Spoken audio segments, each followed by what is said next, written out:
Most events are forgettable, not because the people running them don't care, but because they're optimizing for logistics instead of memory. I'm Jay Minash, Senior Director of Strategy and Growth at Exhibitus, and this is Event Experience Experts. Every episode, I sit down with the creatives, strategists, and senior leaders who are raising the bar on what live brand experiences can actually do. If you're done accepting forgettable, you're in the right place.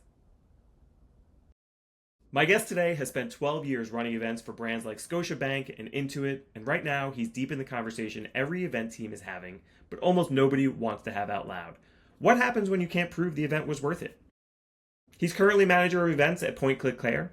He just shared a stage in Toronto talking about where event budgets actually pay off in 2026, and he's not shy about saying the scariest phrase in the industry is flawless execution. Please welcome the man, the myth, the legend, Evan Babbins. I'm so happy to be here. Have been waiting for this moment since you first posted that you were doing this podcast. So I'm very excited to be here. I mean, I got excited. I think you were the first person like, I got to be on. I'm like, oh, thank goodness. I don't have to just cold outreach everybody I get to be on this show. It's a pitchless guest, you could say. Yeah, well, and you also led me to Aaron Kaufman, who him and I have been connected on LinkedIn for years at this point, and I've seen his content, but I've never actually met him. He was the first person I talked to that I've never met before, so that was also fun, and that was amazing. thanks to you. Yeah. Listen, I'm if nothing but I'm one of few that connects people with nothing expected in return, and so hearing that is cake on top. And I love me some Canadians with my hockey love. How can I not talk to all the Canadians I possibly can? I mean, listen, there's I would say there's a drastic difference sometimes between Canadians and Americans that a lot of people see or don't see. But I think there's a group of us, and thankfully I can put myself in this group. I think that cross the border, not literally, but figuratively, we could fit in conversations and in groups and in settings in New York, in LA, in Miami, in Toronto. And I think that takes a really specific kind of person. And I've, done a lot of my personal brand building in the spirit of being the guy who is pumping Toronto and pumping Canada, and I'm the first one to say American companies and European companies need to bring their events here and not just stay in Vegas and Chicago and Nashville. But also I think I'm also someone who, if I drop myself in New York or Chicago or Nashville, I feel like I could just hit the ground and run. And there wouldn't be a cultural learning or I'd need to figure things out. I think I'm one of those people who, because I'm connected with so many Americans, I think are so close to, I think I could just roll and run with things. I think it's also a part of the big city. You're in Toronto, so it's obviously you have that urban environment feel. You're kind of used to it in your life anyway. But yeah, I mean, there's so many. I think of myself as part Canadian, even if it's just because of all my hockey love. Listen, if it weren't so cold up north, I would be very interested in potentially moving to Canada. But I'm cold enough in New Jersey, and if anything, I'm moving south. I will be a snowbird one day. That is the long-term goal here. So right.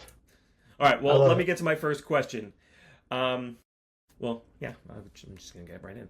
So what's a belief you hold about events or live experiences that most people in this industry would push back on? I would say probably and I'm going to turn this around a little bit as a pet peeve kind of question, because I think that's where kind of you're going with this. I would say my biggest pet peeve in the industry, things that I would always push back on, is if someone said to me, or someone said out loud, we're doing this event this year because we did it last year, and that's how we're doing it again this year. And to me, the statement of we're doing it this year because we did it last year, A, is not a strategy, B, has no merit of any real value, and C, is the most lazy answer you could come up with. And I say that with the respect for the industry and respect for people in the industry. But if you're not pushing the needle forward by at least 1%, or doing one thing different year over year, or if your event is biannually or quarterly, whatever the cadence is, you're missing something. And you're missing a big piece of what it means to produce an event. And that event can be a board of directors dinner for 10 people at Alinea in Chicago. It could be a 2,500 person user conference. It can be a trade show booth at an industry show. It literally doesn't matter what the vehicle is. But the strategy, there needs to be strategy in everything we do, because without strategy and without data, we're just planning parties. And we're not party planners. There's a group of people and a whole industry that's built around party planners. And I dabble in that industry as well on some other things that I do in my life, which we can talk to or not later. But that's not what we do here in corporate event production. And corporate event production is based in strategy and data, in metrics, but also it's in the sort of other stuff. The like, did the catering taste good? Did the speaker keep you entertained? Like all the things. But if it's not rooted in strategy, and if your decisions aren't being made from a logical standpoint based in goals and outcomes, then why are you here? Yeah.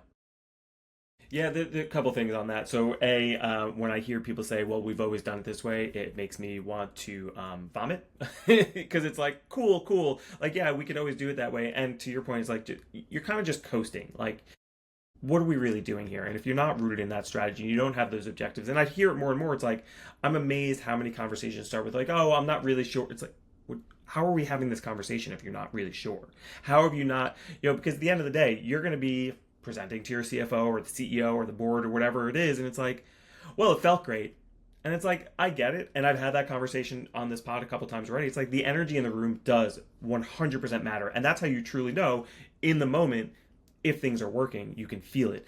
But when you are reporting up, you have to go with facts to go with those feelings. And so, I mean, yes. So that is definitely something I've heard more and more. And you need the data. And I had another point, and I already lost it, but... But you also, when you think about that, like when you have those initial meetings with, like, I mean, let's use you as an example. Like if I'm going to meet with an exhibit house or a production company or whoever the vendor partner you're going to meet with, you would never go into that meeting without a brief. And like, what's your brief going to say? We did it this way because we did it last year. Like no one would ever write a brief like that, but that's the way people talk and that's the way people think. So like if it's not going to be in your brief to your vendor, then why are you thinking that way? Like you would, like the problem I have is it's the transition from like how people think about events and how they talk about events versus how they actually like work on events in a tangible way. And there's a disconnect between how I talk in the market versus how I'm actually doing my day-to-day job. Like in the market, you could be like, oh yeah, like we want to do things different and we want to do things better and we want to level up and all these like buzzwords. But then if you go back to your office or you go back to your computer and your brief to your vendor is, we're doing a 10 by 10 at this show because that's what we did last year. So that's my brief. There's a disconnect and it doesn't balance. Those conversations need to balance. Yeah, and also to your point, it's like logistics obviously matter. If the logistics aren't perfect, you're going to hear all about it. If the food, there was something wrong with it, or they didn't like it, or there wasn't enough variety, or you didn't have the vegetarian option that was more than a plate of vegetables, like you're going to hear about it. But yeah, it all comes back to like, what was the objective? Did we accomplish our goals? What are the KPIs that we're looking at? And how do we report that back? And yes, did it feel good? So I think that's, actually really, well, good segue unintentionally to the next question. So when you are reporting back and you have to make this case internally for investing in whether it's a new experience or asking for more budget for an existing thing, how do you get that done if it can't be fully measured on a spreadsheet? Like how are you presenting that? Yeah, so the way I think about it is there's two sort of columns to think about. There's your tangibles and there's your intangible metrics. And so your tangible metrics are like, you send your invite out to your user conference. You send an email blast out, you send it to 25,000 people, and 7,000 people open it, and 4,000 people add it to their calendar. And then when the registration page opens, 3,000 people register, 10% of them drop off. You have all of these numbers, right? You have all the metrics. On site, you have metrics like how many scans did you get at your booth? How many scans did you get in a breakout room? How many, people actually showed up to the gala that based on the clicker at the door, right? Those are your tangible metrics, right? That you can report on, that you can track, that you have probably an app or some kind of event technology that is measuring all of these things, whether it's your Salesforce, whether it's your email marketing campaign, like whatever that is, you have tangibles. And then you have your intangibles, and your intangibles are those soft things, like did the food taste good? Was the keynote speaker, like I said before, was the keynote speaker engaging? When I got to the airport in the city the event was there, did I see branding in the airport to welcome me? Like, how did that make me feel? And all of those intangibles you get in your pre-event survey when you're asking people what they want to see at the event.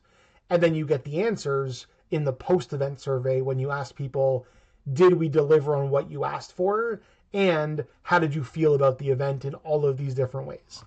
And when you build both of those columns together, that becomes your presentation to your C-suite, to your SVP, to your executive committee on this event was successful between both of those pillars.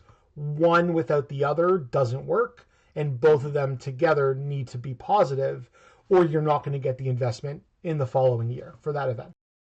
No, that makes a lot of sense. So we talk about like facts and feelings, and that's basically taking facts plus feelings, and it's like home run, or hey, maybe we don't do this next year. Maybe we pull back. Maybe we invest in something different. And because it's like it's not showing whether it's the facts or the feelings to prove that we should do it again.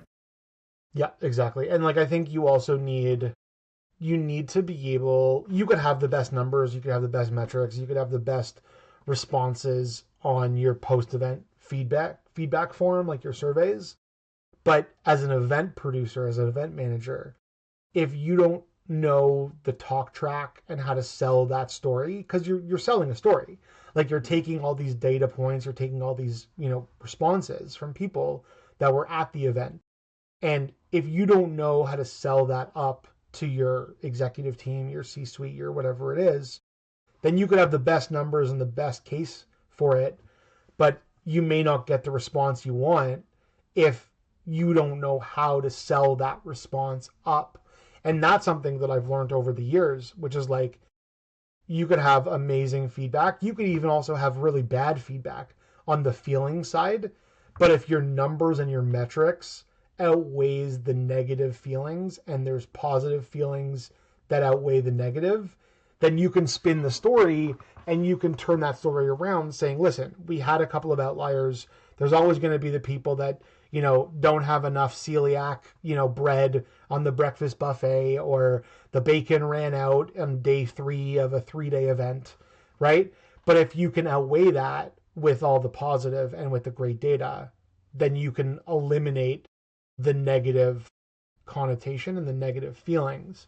Whereas like if you don't know how to tell that story, all that executive team is going to see is the 3 people that always come to complain.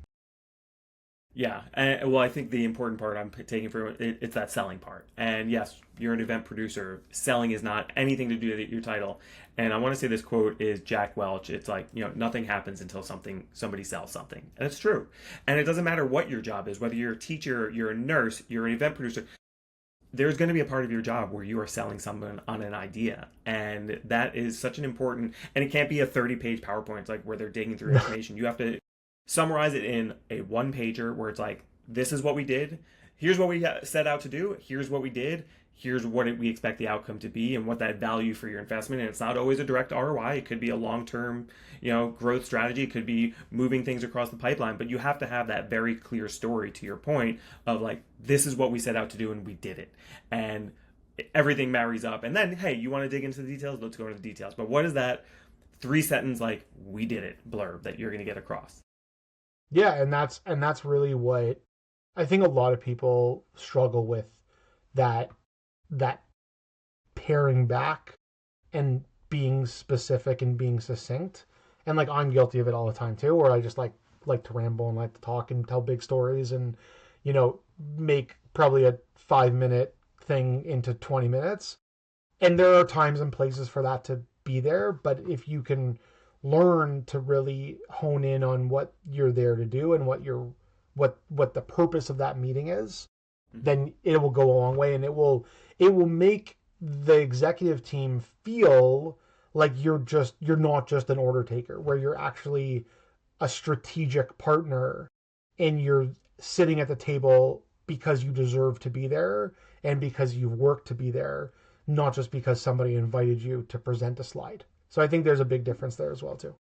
Yeah, and this is a little bit off topic, but it's like people ask, like, why do you post on LinkedIn? And I'm curious if you feel the same way. It's like one of the reasons I post is it made me a better communicator. That is not what I set out to be, but it's like to be able to say something to grab someone's attention, to get them to click that little see more. It's like, yeah, I've learned how to copyright to get attention and keep people reading, and it's helped in my face-to-face communication as well. To be honest, this is one of the reasons I love doing the podcast. Even maybe this is only six recordings deep, but it's like I already feel myself becoming a better presenter and better at getting that hype man mentality across.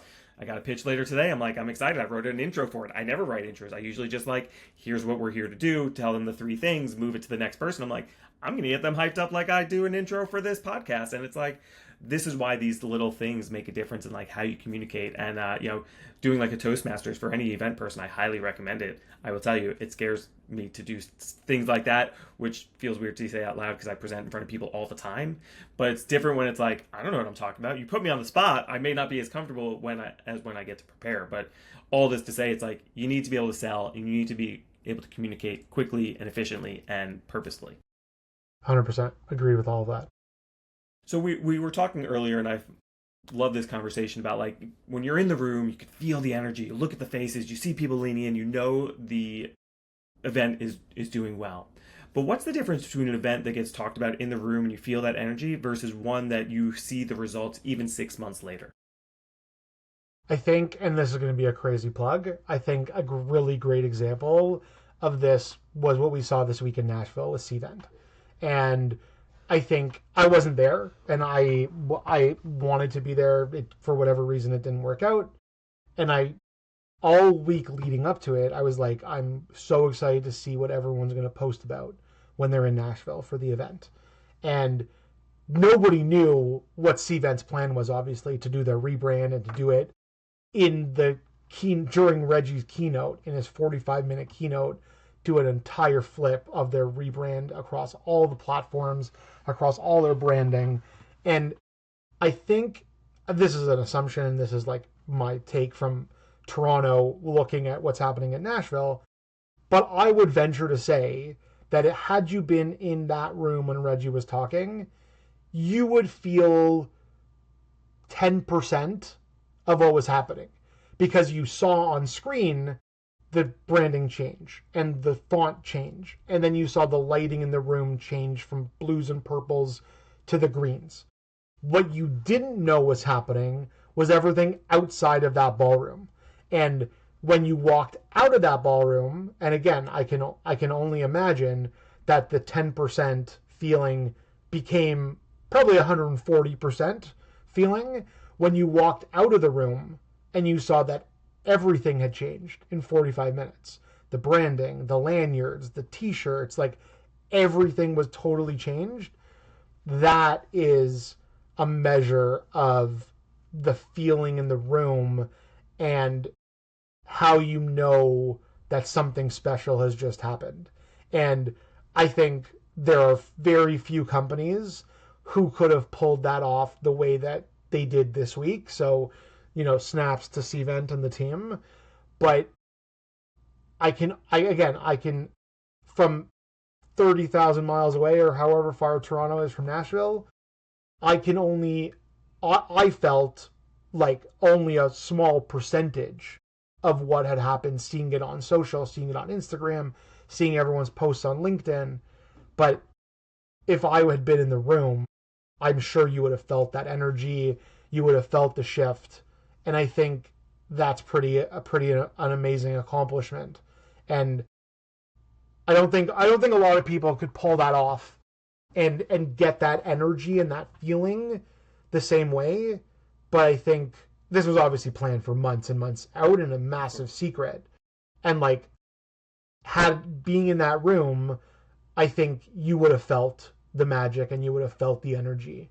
And I think that probably was the highlight of people being in Nashville this week. I mean, first I'll say that sounds incredible. That was for me. That was breaking news. I didn't know they did that. I had no idea. Seriously? I knew Cvent Connect was this week. Our friend Yeah. Mr. Rich Rodriguez, who will be a future guest, he hasn't agreed to that yet, but I will force him. He has no choice. Yeah. No, I didn't know anything about that. I have been in my little cave and not paying Yeah, attention. it was like they did like a full, like you go online, you went online during the keynote when he was done, and it was all, the branding was changed on the app, on the website, like everything across, not even just Cvent app, like the Cvent app, like the Connect app, but like we use Cvent at work for like managing our registration, and like at 10 a.m. like Eastern time, it was still blue and purple, and by 11 it was green, and like the font had changed, new logos, everything was done. It was crazy. That orchestration sounds insane, and that is an Unreal. person I'm going to need to talk to now. Unreal. Yeah. But let me pull it back to the original question. Say now we're January 2027. Yeah. How do, based on what you're describing, that sounds like something that will not only be talked about in 6 months from now, it'll be talked about in 6 years from now. What is that difference? Like, how do you think it's just because you can't create those moments obviously all the time? They're probably not going to have another rebrand for a decade. How do you make sure an event is talked about in 6 months from now? Let's talk about Point Click Care. You do your user conference every 2 years. That's a big stretch between them. How do you keep people engaged 6 months after? I'll even say a year and a half after. Yeah, I mean, you gotta be thinking properly about what your content looks like, and not even just your event content, but like what's your pre and post, communication plan? What's your content that's being filmed on site? Like, what's the plan with that? Like, a lot of times people record main stage, and then it sits on a drive somewhere and just collects dust. But like, why aren't you packaging that up as a sponsored piece or not? And then giving people access for, let's say your ticket price is $1,200, let's call it, let's say, right? You say to people, you want to continue watching the sessions after the event, it's $150, and you get unlimited access to our sessions. Now you're getting more revenue. Now you're getting people to continue to watch it. Maybe like in your off year, you do like a webinar series, or you do like a small event series that connects one year to the other. So I think it's all about those moments, and I call it the attendee journey. And the journey basically starts from the initial save the date communication, and it goes all the way till the next event happens, like the next one in the series. And what are all the touch points along the way that you take people on that journey, where it's like, if it's email connection, if it's, on site, if it's packing list that you sent, if you're sending your like VIPs, a packing kit that they're taking with them, where it's like a luggage tag and stuff for your knapsack and whatever that looks like as branded pieces. What are you doing in between the moments? And you get sort of, the up and down moments where it's like something really exciting is happening, and then it's like you have to wait a bit, and then your next piece that goes back up. So I think it's about the content. It's about how you're connecting the journey for people. And then it's about also, if your event or you're going to an industry show, let's say, it's about how are you engaging people who don't necessarily know about your brand or are prospects for your brand, and how are you engaging that community in the lead up, so that 6 months out from a show, you're like, hey, we're going to be in Vegas in November for this event. You need to be there, and here's why.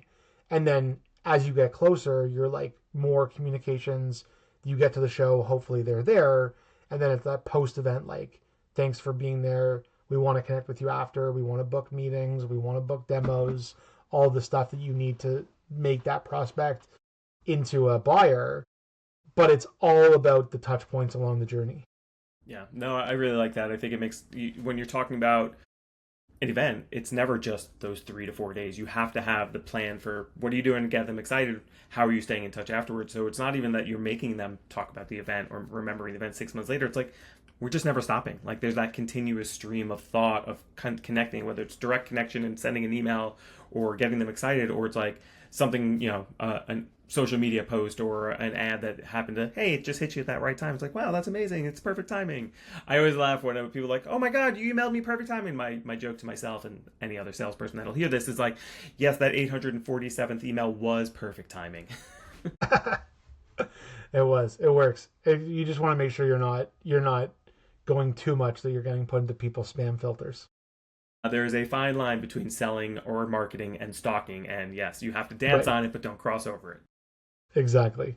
Exactly. So you've been in a good, you've been doing this for a long time, and you've worked in a lot of different environments. What would you say was the most constrained environment you've ever had to work in, and what did it force you to do that you would never you've never tried otherwise? And I will add the caveat: it doesn't need to be a professional. I know you DJ for fun, maybe not just necessarily for fun, but it doesn't need to be like a corporate event. Like I'm just curious, like in general. Yeah, I would say the toughest place was when I worked in event venues. And that was a tough gig because it was like Tuesday to Friday office hours planning for events, and then it was on site from open to close of the event. So like we had in the venue I worked at, we had 4 different rooms that could be going simultaneously with 4 different events, Friday, Saturday, Sunday. So that's like potentially like 20 or so events a weekend, right? And then that was like 50 hours, give or take, between Friday and Sunday, and then it was like office hours during the week. So it was like 60 to 70 hours consistently every week, and it got to the point where I was like, it was a lot, and it was getting there was a toll, and there needed to be a break, and like kind of fell into something else. But that was for sure the toughest That like makes corporate physically events sound straining. easy. Yeah, no, that. So one of my oldest friends works for SCE Event Entertainment. I think that's the name. Okay. Don't quote me on that. But he's a DJ, and it's similar. He doesn't work in an event venue, but it's like he could have a gig Thursday, Friday, Saturday, Sunday, Yeah. and it goes. Summer is actually slow for him because that's when a little bit slower, I should say. That's when Yeah. he usually pops up, and he doesn't get mad at us for texting him on a Saturday night because we have our friend group chat. He's like, it is almost predictable that we do it, but yeah, no, that's. Yeah. It's a lot. It's It almost tough. makes like It was corporate tough. event production. It's like, oh, this is a breeze compared to that. Which Yeah, can like relate. I mean, generally speaking, on the weekends, like unless there's like you're like going into an event that week, like generally speaking, it's like I would say 9 to 5, Monday to Friday ish. There's Mhm. always things that change, and whenever you're on site visits, whatever it is. But I would say generally speaking, I get a weekend to do what I need to do and not work. But then you have your balance when you're like on site, on a Saturday or Sunday for a Monday, Tuesday show. So you get the balance, but I think generally speaking in corporate production, you generally get a decent balance. Yeah, Depending no, on the kind of company, if you're a solopreneur, if you're not, like I would say like sure. an in-house producer at a corporation, you're pretty much working Monday to Friday, generally speaking. Ebbs and flows. I will say Unless you I'm have married events on the to. weekends. I Yeah, would say I'm yeah. married to an event producer, and Right. she was when she had one of her jobs. It was Global Associate of Risk Professionals, and that month Yeah. leading up to their user conference, it's like Oh, I'll it's see you crazy. after I'll see you after the conference, honey. Like Yeah, getting home exactly. late, That's what I mean. You not get even. those like you get the ebbs and flows, but like if you're not in like deep event like lead up to the event, you're like pretty balanced, I would say. Yeah, no, that makes sense. I'm with you on that. So I have two more questions. First one, where do you think experiential marketing will go in the next 5 years? And I'll say a two-parter. And who's going to get left behind? So it's an interesting conversation, XM and experiential, because I think XM means different things to different people. I think some people look at it as like activation, like an activation at an F1 race is XM. Or, there's a festival, Tomorrowland Festival, and, Meta has a pop-up activation on the grounds of Tomorrowland. Like, and then there's like retail, like you go to your mall, the local mall in your city, and there's some kind of pop-up activation happening in the mall, right? Those are all examples of XM, but I think it's different scale and it's different types of execution. And then some people could say like trade shows are XM because they're experiential, they're out in the world, they're available for public consumption. So I think publicly facing events. So let's put a differentiation between like invite only, like the user conferences and like that stuff aside. Let's put that aside and let's talk about publicly facing events that anyone can access to. I think those kinds of events are going to grow, and I think they're going to be more. I think there's a lot more you could do from a strategic lens, and if budgets allow, I think you can push the needle more on those kinds of events because you're not directly answering to an attendee group or a stakeholder or like a board of directors, right? Like the client would have that, but on the production side, you're looking at it more from like the publicly facing, so your demographics are bigger and they're wider and there's more things you can do. So I think that's going to grow, and there's going to be a lot of cool stuff that happens in that world, pending budgets continue to grow and not get pulled back, and we don't go into another recession anytime soon. On the other side, on like the invite, like the private corporate events, like your user conferences, your like invite only trade shows, like that kind of world, I think there's always going to be eyeballs. There's always going to be big eyeballs. I think as an in-house producer that has a user conference on my portfolio, I think I need to be very careful on where I push and how I push to move the needle forward, because I'm reporting to the C-suite and the board of directors in the company that we have. And also I'm looking at a very specific type of audience that's coming to my event. So you're planning, you say you're planning for your executive stakeholders, but you're actually planning for your attendees that are coming. So if you know your attendee makeup and you know your attendee demographics, you should have an easy time planning and growing those events. The second part of the question is who's going to get left behind. And I think the obvious answer to this question that most people would answer you on is the people who don't use AI in their day-to-day plans are going to get left behind. Like, I actually don't believe in that. I don't think that's reality. I think AI and Claude and ChatGPT and all these like tools are great, and they definitely help with like the menial tasks. And can they make my life easier? Yes, 1,000%. I don't think they're the be-all and end-all to event production. Like, you look at the AV side of the world, like, AI is never going to set up a truss line with moving headlights, right? AI can maybe pull a pack list based on a show description or build me a CAD drawing in 15 seconds versus 2 hours. Like, maybe AI can do that for me as an AV guy. But, like, when people are like, you need to be doing Claude code and you need to be doing Claude projects and you're not going to, do well in the industry if you're not doing this stuff. It's like, it's a load of bullshit. Like, it's really a load of bullshit. If you're an AI person and you like AI and that works for you, like, all the best. Like, keep going, keep doing your thing.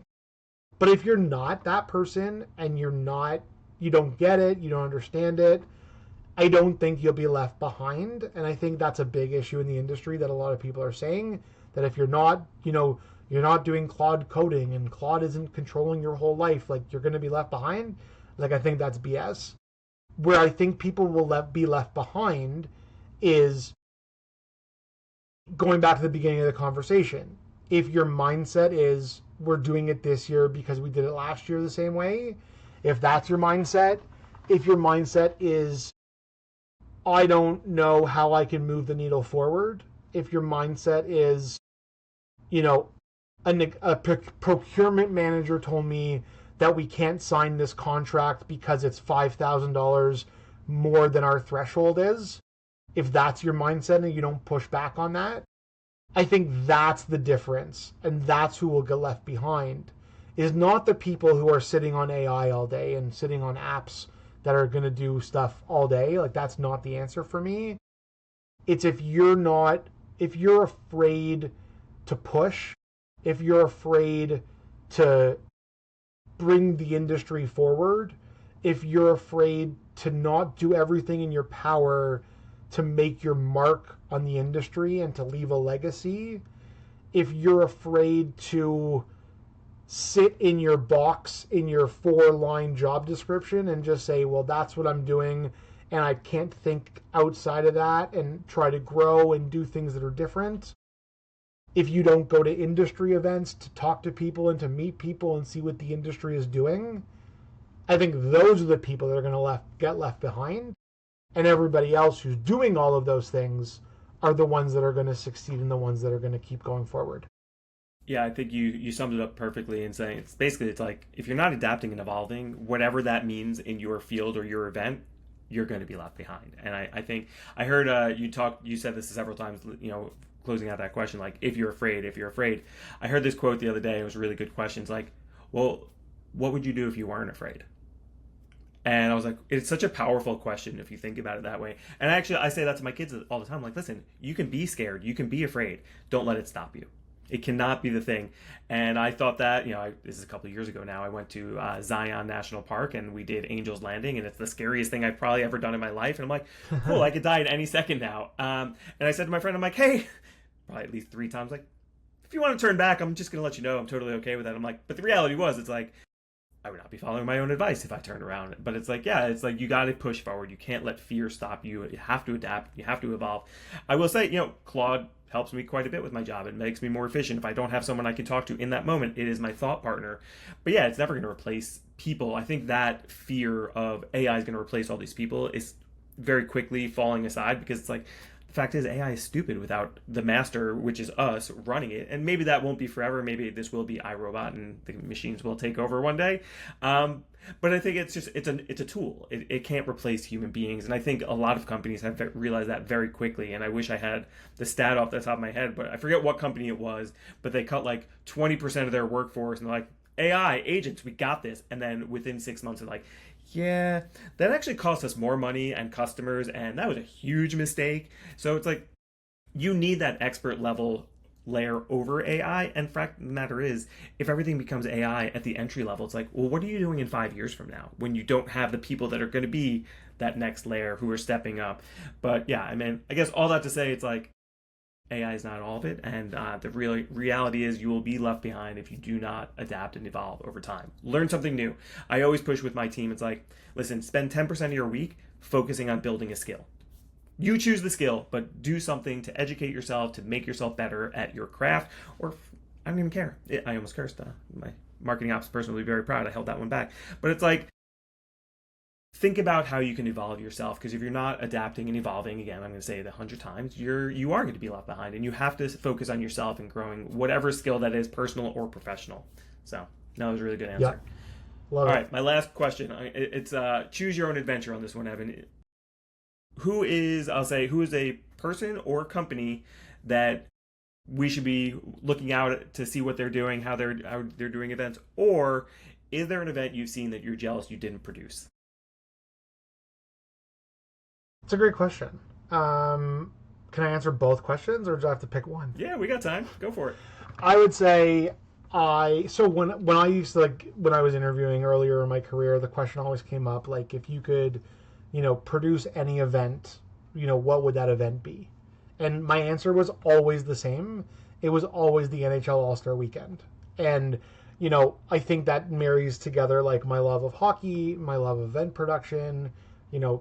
I feel like that's an event where the budgets are probably pretty healthy, that you could do cool stuff at, and you could probably push the needle. You're getting celebrities involved. You're getting, like, high profile eyeballs.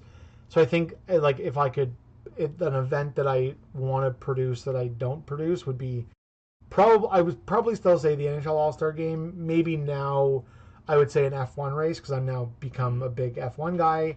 So I think producing an F1 race weekend would be really cool, with all the layers and all the things that happens, and all the, I'm sure the logistical nightmare of getting the trailers in and out of these paddocks and the cars and the people and all the stuff that happens. I think that would be a really cool challenge. And then on the events, companies or people that someone should follow, I mean, like, I'd be dumb to say not me. I feel like that's arrogant to say, but like, you should be following me and what I'm doing. I know I'm not the be all and end all of event producers, but like, I feel like I'm doing stuff, and I have this conversation all the time with people. It's like, sometimes we talked about earlier, you post on LinkedIn, and you kind of, you don't get that feedback, and you're sort of posting to nobody. And in the beginning, you're like, there's nothing coming back, but like, you still continue and you still do it. And by no means am I getting like millions of impressions, and like, I'm not an influencer, and there are so many more people out there that are more of an influencer type than I am. But like, I feel like I'm at a point in my LinkedIn journey and my content posting journey where there's real conversation happening based on what I'm posting. And I think that's really cool. And I think that only happens when you get past that fear of posting, and you get to the point where you're like posting stuff that's relevant and is meaningful to people, and they don't just scroll past it. So selfishly, I would say, if you're not following me, you should be following me and engaging with my content. But on a non-arrogant side, I think I think it's like everyday people. I think it's like us, and it's like, you don't. I think people, there's this like societal like mindset, and it blows my mind every time it happens. Like, a celebrity does something, and like millions of people comment on their post, and like, they don't, like, LeBron James doesn't know who the hell you are, right? He wins, the NBA championship. He does a post on Instagram about that, and like, millions of people comment like, you're the GOAT, and I love you, and you're the best player ever, and like, he doesn't know who the hell you are, right? But like, when your friend or your cousin or your coworker posts something about their accomplishments, it's like crickets. And like, there needs to be that shift, and I think that's like obviously a bigger conversation. But like, I think in general, you should be following and engaging and commenting on real people who you have real connection to and you have real relationships with, because those are the connections and those are the relationships that matter. Not posting on a random celebrity post because they literally have no idea who you are, or will never respond to you, or will never know who you are. But then when your friend does something exciting and awesome, you should be celebrating that, and you should be engaging with that content. And like, the celebrities have enough people posting. Like, you don't need to be one of a million. So wait, are you saying Jalen Brunson didn't see my comment on his one LinkedIn post he will probably ever make? I mean, like, you are a big deal, so like, Yeah. maybe he did see yours, but like, yes, I think in general, like, Jalen Bronson probably only looks for the people that have the check marks with a million plus other followers.